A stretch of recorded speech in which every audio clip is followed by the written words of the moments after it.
एक दिन ये दोनों बच्चे दरबाजी पर खेल रहे हैं। राजा दरबार खत्म करके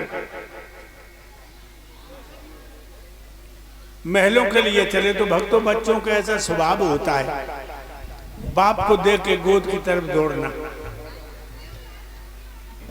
गोद की तरफ दौड़े, आगे ध्रुव है, पीछे उत्तम। राजा ने ध्रुव को गोद में ले लिया, उत्तम का हाथ पकड़ा, छोटी रानी के आंगन में पलंग पड़ा, उस पर जाके बैठ गई। ध्रुव गोद में है, अरे दैया तोलो मोसी चौका में तो निकल। जो बाने ध्रुव को गोद में देखा, मालूम पड़ा मैं पेट्रोल डाल के आग लगा दी। क्या किया पत्थर दिलवाली ने, देख कुमार को गोद बढ़िया क्रोध भबकिया हियो, जन बहा पकड़ के बेटा के धाके नाकस के ये किया लोगों।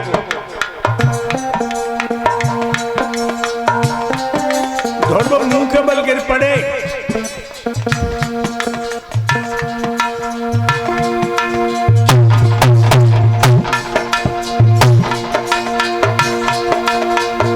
अरे धकेला दियो मौसी ने दियो, जन बहा पकड़ के कसने रे धकेला पंचो दियो।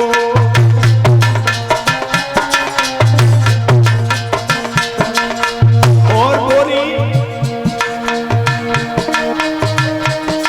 चल दूर खड़ा और नीचकन के मुकाबले पे आओ है। क्या हो गुरुदेव? आधार कलिका पर गई है, गोदी में गधा चढ़ाओ है।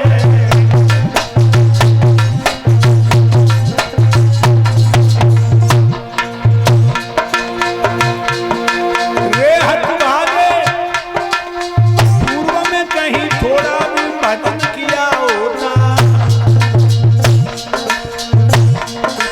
तो उत्तम के बदले तूने मेरी कोख से जन्म लिया होता।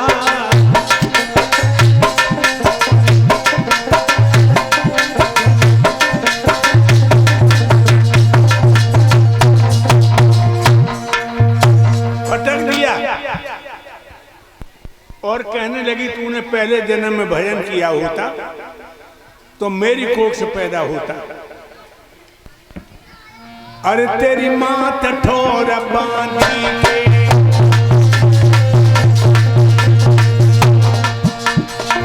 अरे तेरी मैया ठोर बांधी के, और तू लाई कन्हैया गादी के।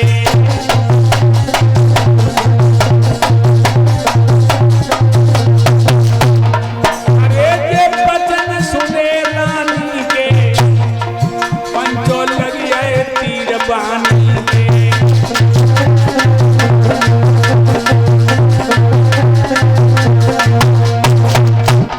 निकल जाए यहां से। मेरे प्यारे भक्तों, ध्रुव फटी फटी आंखों से अपने पिता को देखता और मौसी को। राजा उस औरत का इतना गुलाम था, एक भी शब्द नहीं कहा। पीछे मुड़ मुड़ के देखता हुआ रोता हुआ ध्रुव चला।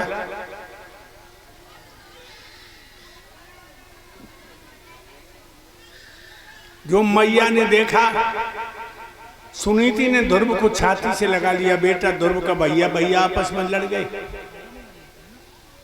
ध्रुव ने अपने मैया के गले में बहियां डाली और कहने लगे, पिता ने मोई उठाई गोद बैठा रो,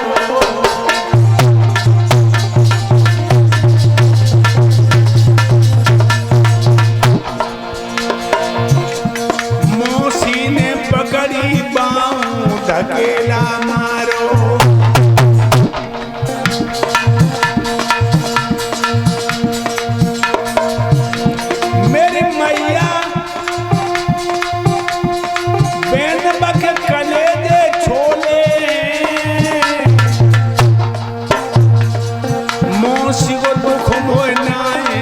छटा नहीं मुंह से बोले।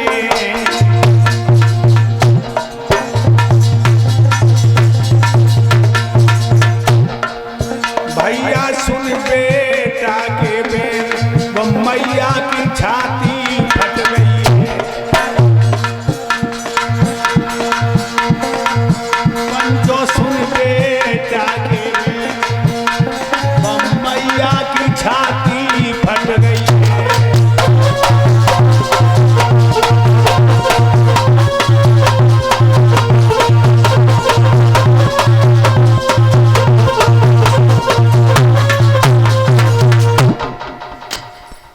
पिताजी ने हमें गोद में उठा लिया, मौसी ने हमें जमीन पर पटक दिया, कई शब्द तेरी बुराई में कहे।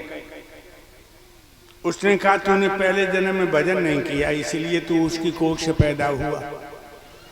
भजन किया होता तो मेरी कोख से पैदा होता। ध्रुव कहने लगे मैया मुझे मौसी को दुख नहीं, दुख तो यह है कि पिताजी ने कुछ नहीं कहा। मेरे भक्तों, रानी सुनीत का हृदय विदीर्ण हो गया। हिम्मत बांध के बोली बेटा ध्रुव,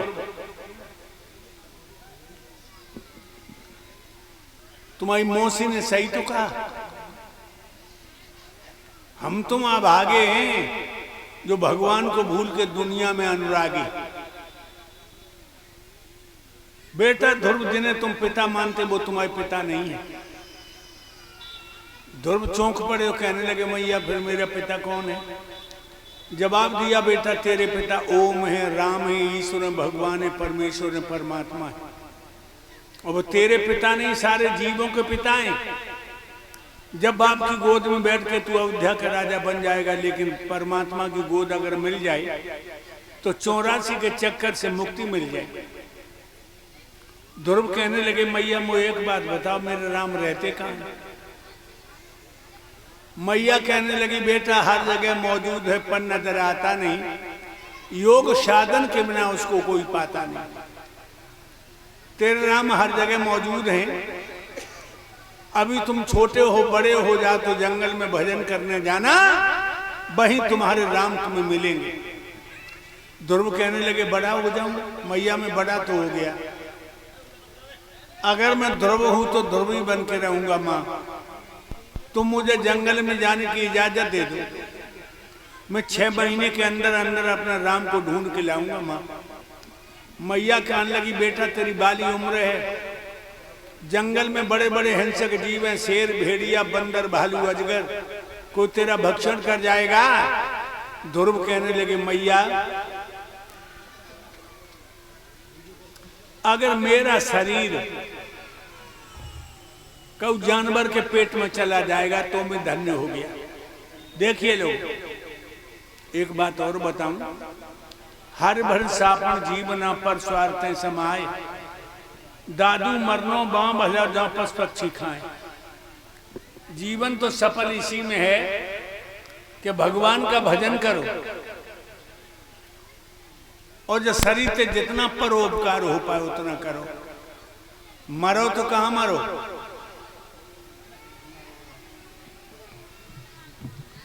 परिवार में न मरियो।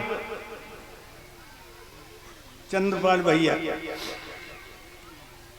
ऐसी जगह पे मरो जहां कोई न हो, शरीर को भोजन पशु कर जाए।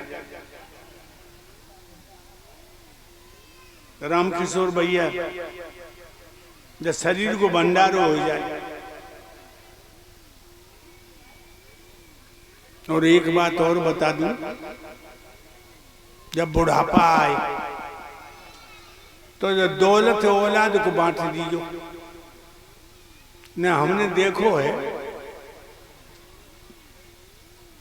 चंद्रपाल भैया पैसा बालन की मत खाल खिंचते, नंगा मत तो बड़े मजे की मौत मरता है, और पैसा वाले जो मत हैं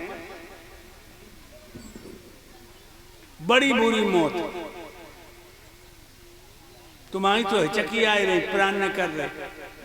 और लड़का जगजोर को पूछ रहे बैंक वाली किताब कहां धरे जाती,